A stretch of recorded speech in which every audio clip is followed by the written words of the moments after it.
Kwenye dunia wanawake wenyewe wote wanataka kutambua kwamba wana wanaume wawili. Sawa? Wana wanaume wawili. Na hawa usipowajua itakugharimu sana na utaendelea kuwa confused, na mwisho wa siku utakuwa unaingia kwenye mahusiano ambao pengine wewe au yaoni kama ni bora. Wanawake wana wanaume wawili, ambaye mwanaume wa kwanza ni yule ambaye mwanamke anamtaka. Yaani mwanamke anamtaka huyo mwanaume. Lakini mwanaume wa pili ni huyu mwanaume ambaye mwanaume anamtaka huyo mwanamke. Sio, unanielewa? Yaani kuna ile kwamba kuna mwanaume anamtaka huyo mwanamke, afu kuna mwanamke anamtaka huyo mwanaume. Kwa kumekuwa kuna vitu viwili sana. Hapo ndio imekuwa changamoto kwa kina dada. Wanashindwa kuelewa yupi ambao anatakiwa kuishi naye, yupi ambao anatakiwa kwenda naye. Kwa sababu kuna nguvu kubwa kati ya mwanamke kumtaka mwanaume.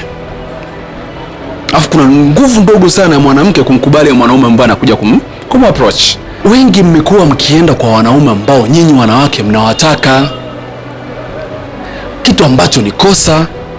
Yaani wewe ukitokea pale hii umeenda kwa yule mwanaume ambao unamtaka wewe, hamwezi kudumu kwa sababu ni umejitongozesha.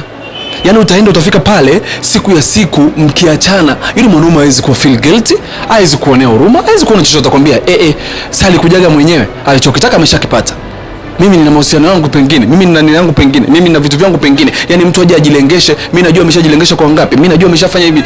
Yaani mimi mwanaume, mimi ni wa kutakwa. Mimi mwanaume sitakwi. Yule mwanaume anatakuwa nitumie nguvu nyingi kumtongoza mwanamke. Sio kutakwa. Sio, unanielewa? Sio kutakwa. Sio kutakwa. Mimi na mwanaume natakuwa nikamtongoza mwanamke kwa nguvu zote, kwa gharama zote, lakini cha msingi nifanye nimpate.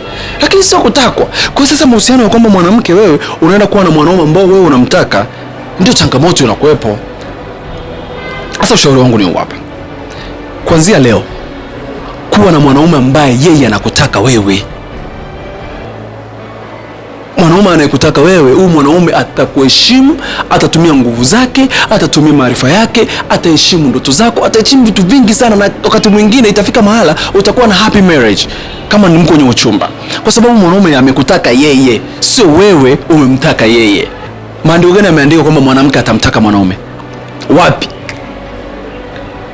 Kwa sasa tuondoe ujinga. Mwanamke achana na habari ya kwamba ngoja nini na mwanaume ambaye nimemtaka.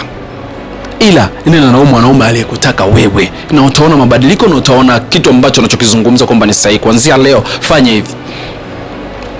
Naitwa Semaji la Vijana. Kama inakupendeza unaweza kushare kwa kila mtu yoyote, ili na yeye aweze kujifunza kama unavyojifunza kupitia mimi.